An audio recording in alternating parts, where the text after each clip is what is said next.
N V news, ray of positivity. नमस्कार, मैं हूं आनंद मिश्रा और आप देख रहे हैं एनवी न्यूज रूम से स्वागत करता हूं मैं। प्राचीन काल से ही पूरे देश भर में होली का त्यौहार मनाया जाता रहा है। होली का त्यौहार न सिर्फ हमारे देश में बल्कि अब तो पूरे विश्व में भी इसे मनाया जाता है। लेकिन अक्सर हमारे मन में सवाल होते हैं कि आखिरकार ये होली का त्यौहार क्यों मनाया जाता है, कब से मनाया जाता है और इसके पीछे के कारण क्या है।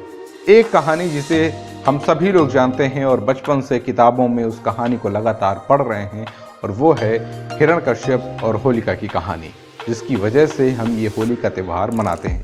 लेकिन पौराणिक कथाओं में इसके पीछे और भी कारण बताए गए हैं। होली का त्यौहार मनाने के और भी कारण है जिसकी वजह से ये होली का त्यौहार हम मनाते हैं। पौराणिक कथाओं में शिव से संबंधित भी कथाएं हैं जिनके अनुसार होली का त्यौहार हम लोग पूरे धूमधाम से पूरे विश्व भर में मनाते हैं। तो आइए जानते हैं हिरण्यकश्यप और होलिका के अलावा और भी कौन सी ऐसे कारण हैं जिनकी वजह से हम ये होली का त्यौहार मनाते हैं।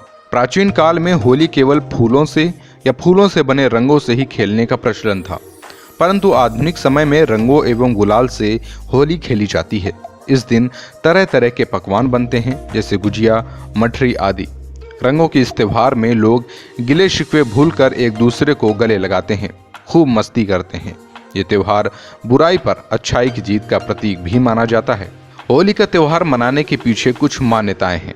आइए आपको सबसे पहले शिव पुराण की एक कथा के बारे में बताते हैं। शिव पुराण के अनुसार शिव जी अपनी तपस्या में लीन थे और हिमालय की पुत्री पार्वती भी शिव से विवाह करने के लिए कठोर तप कर रही थी।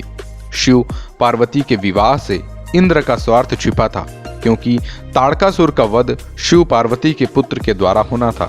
इसी कारण इंद्र ने शिव जी की तपस्या भंग करने के लिए कामदेव को भेजा, परंतु भस्म कर दिया था। लेकिन शिव जी की तपस्या भंग हो गई थी और फिर बाद में देवताओं ने शिव जी को पार्वती से विवाह के लिए राजी कर लिया।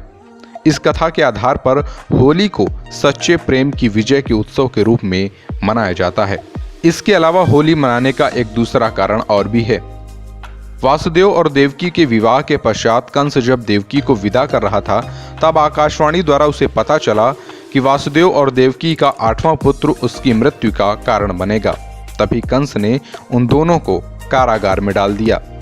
देवकी के 6 पुत्रों को कंस ने मार दिया था और 7वें पुत्र, जो कि शेषनाग के अवतार बलराम थे, उनके अंश को जन्म से पूर्व ही वासुदेव की दूसरी पत्नी रोहिणी के गर्भ में स्थानांतरित कर दिया गया था।